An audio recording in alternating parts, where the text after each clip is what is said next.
नमस्कार, आपका स्वागत है बीसीसी न्यूज़ आईएनडी पर और मैं हूं शरद।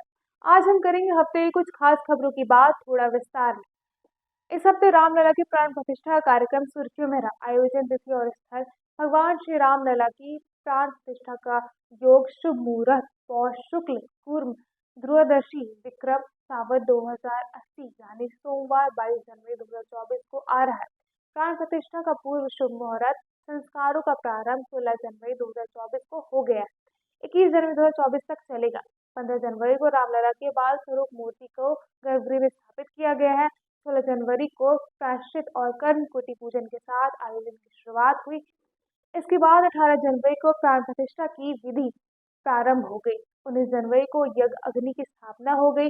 20 जनवरी को गर्भगृह में 81 कलश सरयू जल से धोने के बाद वस्तु की पूजा होगी। 21 जनवरी को रामलला को तीर्थों के 125 कलशों के जल से स्नान कराया जाएगा। इन सभी आदिवासों की समाप्ति के बाद 22 जनवरी को प्राण प्रतिष्ठा की जाएगी। अयोध्या में रामलला की प्राण प्रतिष्ठा से जुड़े कार्यक्रम में प्रधानमंत्री नरेंद्र मोदी रहेंगे। इस दौरान वहां करीब 8,000 वीवीआईपी गेस्ट भी रहेंगे। वहीं सभी 4 शंकराचार्य ने प्रतिष्ठा पर अपनी आपत्ति दर्ज की है और इस बात पर जोर दिया है कि हिंदू शास्त्र अधूरे मंदिर में किसी देवी देवता की प्रतिष्ठा करने की अनुमति नहीं देते हैं। उन्होंने यह भी नोट किया कि 22 जनवरी पौष के चंद्र महीने में प्राप्त है, जो समारोह के लिए अशुभ है। उन्होंने यह भी नोट किया कि 22 जनवरी पौष के चंद्र महीने में पड़ता है, जो समारोह के लिए अशुभ है। ज्योतिष पीठ के शंकराचार्य के मुताबिक सबसे बड़ी आपत्ति यह है कि अभी तक पूरा मंदिर नहीं बना है और इस स्थिति में वहां प्राण प्रतिष्ठा करना ठीक नहीं है। अधूरे मंदिर में प्रतिष्ठा के लिए शास्त्रों ने मना किया। मंदिर भगवान का शरीर होता है और शिखर स्थिर होता है। अभी वह बना ही नहीं और ये लोग प्राण प्रतिष्ठा कर रहे हैं। यह बिना सिर वाले धड़ जैसा काम हो जाएगा। शास्त्रों के लिहाज से यह ठीक नहीं और कहा हम नहीं जा सकते, क्योंकि अगर शंकराचार्य के सामने कोई शास्त्र विरोधी बात होगी तो वह स्वीकार नहीं। हम चाहते हैं कि सभी धर्म क्रियाकलाप शास्त्रों के अनुसार हो, क्योंकि भगवान ने कहा। दूसरी बड़ी खबर जिसने दुनिया भर में सुर्खियां बटोरी, लक्षद्वीप मालदीव विवाद। यह विवाद तब शुरू हुआ जब मालदीव के 3 उप मंत्रियों ने भारतीय प्रधानमंत्री की हालिया लक्षद्वीप यात्रा के बाद भारत और प्रधानमंत्री के बारे में अपमानजनक टिप्पणियां की। उन्होंने भारतीय प्रधानमंत्री की यात्रा की आलोचना करते हुए आरोप लगाया कि इसका उद्देश्य मालदीव के पर्यटन के लिए चुनौती पैदा करना है, जो अपनी समुद्र तट सुविधाओं के लिए प्रसिद्ध है। भारत सरकार ने इस मुद्दे को मालदीव के सामने उठाया, जिसके बाद मालदीव सरकार ने इन मंत्रियों को निलंबित कर दिया। इस विवाद के कारण कई भारतीयों ने मालदीव यात्रा की अपनी बुकिंग रद्द कर दी। इस विवाद के संभावित प्रभाव मालदीव पर्यटन उद्योग के लिए चिंता का विषय है। अब बात करते हैं तीसरी बड़ी खबर की, जो पाकिस्तान और ईरान की। पाकिस्तान के बलूचिस्तान में मिसाइल और ड्रोन से हमला हुआ। हमले की जिम्मेदारी ईरान ने ली। कहा, हमने आतंकी संगठन जैश अल अदल के ठिकानों को उड़ाया है। ये गुट ईरान पर हमले के लिए कुख्यात रहा है। इसका बेस ईरान और पाकिस्तान के बॉर्डर पर बसे इलाकों में है। ईरान ने पहले भी कई दफा पाकिस्तान को चेतावनी दी थी कि जो जैश अल अदल के खिलाफ कार्रवाई करे, फिर भी ईरान उसकी सीमा पर हमला करने से बच रहा था। 16 जनवरी को उसने सीमा पार कर दी। पाकिस्तान ने हमले की कड़ी निंदा की, बोला ये हमारी संप्रभुता का उल्लंघन है, करारा जवाब मिले। ईरान जो इल्जाम अफगान तालिबान पर लगाता है, उसी आधार पर पाकिस्तान को भी लताड़ता है, आतंकियों को शरण देने का आरोप लगाता है। हालांकि यहाँ पर मामला दो तरफा है। पाकिस्तान भी ईरान पर चरमपंथियों को उकसाने का इल्जाम लगाता है। पाकिस्तान और ईरान दोनों देश में बड़ी संख्या में बलोच आबादी रहती है। पाकिस्तान वाले हिस्से में Balochistan liberation front BLA, Balochistan liberation army BLA, Baloch nationalist army BNA और बलोच लिबरेशन आर्मी BR जैसे गुट एक्टिव है। पाकिस्तान का आरोप है कि इन्हें ईरान से पैसा और सपोर्ट मिलता है। ईरान वाले हिस्से में जंदुल्लाह और जैश अल अदल जैसे गुट काम करते हैं। ईरान का आरोप है कि उनको पाकिस्तान से साथ मिलता है। जानकार कहते हैं दोनों देश एक दूसरे के चरमपंथी गुटों का इस्तेमाल अपने हितों के हिसाब से करते हैं। इसका पुराना इतिहास रहा है। नतीजतन पाकिस्तान ईरान की सीमाई इलाकों में हिंसा बढ़ाती है। हाल के कुछ उदाहरणों से समझते हैं। जनवरी 2023 में बलूचिस्तान में एक हमले में 4 पाकिस्तानी सैनिक की मौत हो गई। तत्कालीन पाक PM शहबाज शरीफ ने ईरान को ध्यान रखने की चेतावनी दी थी। अप्रैल 2023 में बलूचिस्तान में क्रॉस बॉर्डर फायरिंग में पाक फौज के 4 जवान मारे गए। इसके एक महीने बाद बॉर्डर पर हमले में ईरान के 6 सैनिकों की मौत हो गई। ईरान ने पाकिस्तान को वार्निंग दी। दिसंबर 2023 में ईरान के सकर में पुलिस पर हमला हुआ। इसमें 11 पुलिस वाले मारे गए। दिसंबर 2023 में ईरान के रख में पुलिस पर हमला हुआ। इसमें 11 पुलिस वाले मारे गए। तब ईरान के गृह मंत्री ने पाकिस्तान के जैश अल अदद पर लगाम लगाने के लिए कहा था।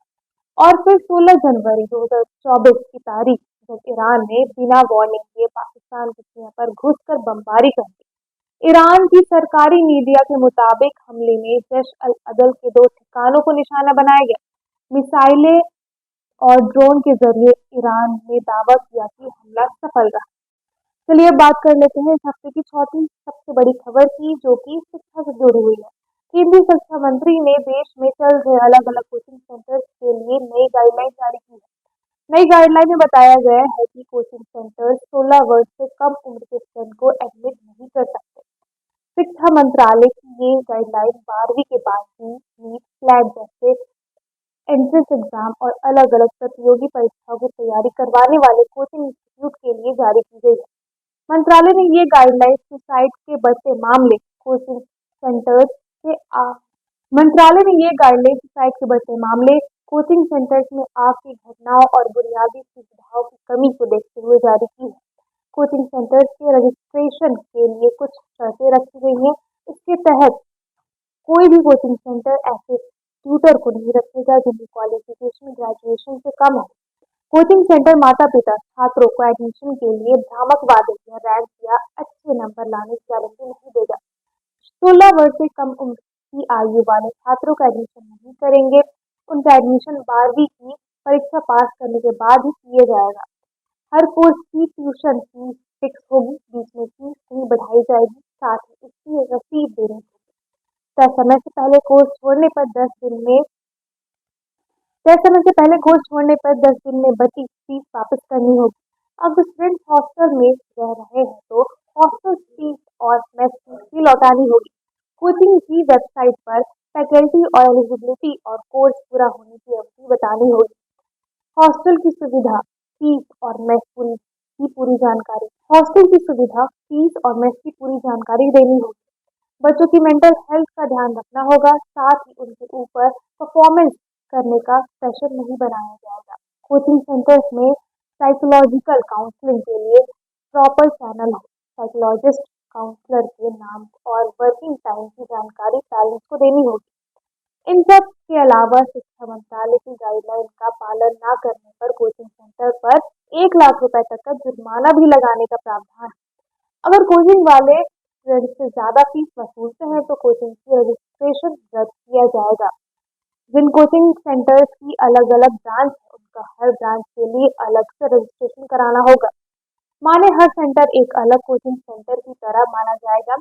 सरकार रजिस्ट्रेशन के लिए वेब पोर्टल बनाएगी। अब इस हफ्ते की 5वीं बड़ी खबर है महेंद्र सिंह धोनी से लगी हुई मानहानि की। पूर्व इंडियन कैप्टन MS धोनी के खिलाफ दिल्ली हाईकोर्ट में मानहानि मुकदमा दायर हुआ। मुकदमा उनके पूर्व बिजनेस पार्टनर मिहिर दिवाकर और उनकी पत्नी सौम्या दास ने दायर किया है। मानहानि याचिका पर 18 जनवरी को सुनवाई हुई। इससे पहले धोनी ने इन दोनों के खिलाफ कथित तौर पर 15 करोड़ रुपए से अधिक की धोखाधड़ी के लिए आपराधिक मामला दर्ज किया था। बार एंड बेंच की रिपोर्ट के मुताबिक 2017 में धोनी और आर्का स्पोर्ट्स मैनेजमेंट के बीच एक कॉन्ट्रैक्ट हुआ था। इस कंपनी के मालिक दिवाकर और उनकी पत्नी यह कॉन्ट्रैक्ट इंडिया और इंटरनेशनल लेवल पर क्रिकेट एकेडमी बनाने के लिए था। यानी याचिका में कपल ने कहा था कि धोनी द्वारा कथित तौर पर उनसे 15 करोड़ रुपए की धोखाधड़ी और 2017 के कॉन्ट्रैक्ट कथित उल्लंघन के संबंध में लगाए गए झूठे आरोपों से उनकी प्रतिष्ठा को नुकसान पहुंचा है। इसे रोका जाए। कपल ने धोनी और उनके साथ काम करने वाले लोगों को उनके खिलाफ मानहानिकार आरोप लगाने से रोकने के लिए निर्देशक देने की मांग की। रिपोर्ट के मुताबिक दिवाकर और दास ने कहा है कि इससे पहले कि कोई अदालत इस मुद्दे पर कोई ठोस नतीजा पर पहुंचती है, धोनी के वकील दयानंद शर्मा ने 6 जनवरी 2024 को एक प्रेस कॉन्फ्रेंस पर उन पर कोई आरोप लगा दिया। इन आरोपों को मीडिया में दिखाया गया, जिससे उनकी छवि खराब हुई है। इसलिए उन्हें मानहानि का आरोप लगाने से रोकने के निर्देश देने की मांग की है। उन्होंने मुकदमे में कहा है कि उनके खिलाफ एक्स, गूगल, यूट्यूब, मेटा और कई न्यूज प्लेटफॉर्म पर कई मानहानि का लेख पोस्ट किए गए हैं, उन्हें भी हटाया जाए। अब जानते पूरा मामला क्या है। इससे पहले धोनी ने आरका स्पोर्ट्स एंड मैनेजमेंट पर धोखाधड़ी का केस दर्ज किया था। धोनी ने मिहिर दिवाकर और सौम्या दास के खिलाफ रांची कोर्ट में यह शिकायत दर्ज करवाई थी। शिकायत में 15 करोड़ रुपए की धोखाधड़ी का जिक्र था। आरोप में मिहिर दिवाकर ने दुनिया भर में क्रिकेट एकेडमी खोलने के लिए साल 2017 में महेंद्र सिंह धोनी के साथ एक कॉन्ट्रैक्ट पर हस्ताक्षर किए थे, लेकिन दिवाकर ने कॉन्ट्रैक्ट में बताई गई शर्तों का पालन नहीं किया। कॉन्ट्रैक्ट के तहत आरका स्पोर्ट्स के फ्रेंचाइजी की फीस और प्रॉफिट शेयर करना था। कॉन्ट्रैक्ट के बाद भी नियम और शर्तों का पालन नहीं किया गया। एक मीडिया रिपोर्ट के मुताबिक धोनी के वकील दयानंद सिंह ने बताया कि महेंद्र सिंह धोनी ने 15 अगस्त 2021 को आरका स्पोर्ट्स अथॉरिटी लेटर वापस ले लिया। उनको धोनी की ओर से कई कानूनी नोटिस भी भेजे गए, लेकिन इसके बाद भी कोई फायदा नहीं हुआ। वकील दयानंद के मुताबिक आरका स्पोर्ट्स से जुड़े मिहिर दिवाकर और सौम्या ने उनके साथ धोखाधड़ी की है और इससे उन्हें 15 करोड़ से अधिक का नुकसान हुआ है। धोनी के खिलाफ मानहानि के मुकदमे की सुनवाई 18 जनवरी को जस्टिस प्रतिभा एम सिंह करेंगी। आज के लिए बस इतना ही। देश और दुनिया की तमाम खबरों को जानने के लिए हमारे वेबसाइट bccnewsint.com पर लॉग ऑन करें और हमारे चैनल को सब्सक्राइब करें। फेसबुक, इंस्टा और एक्स पर हमें फॉलो भी करें। धन्यवाद।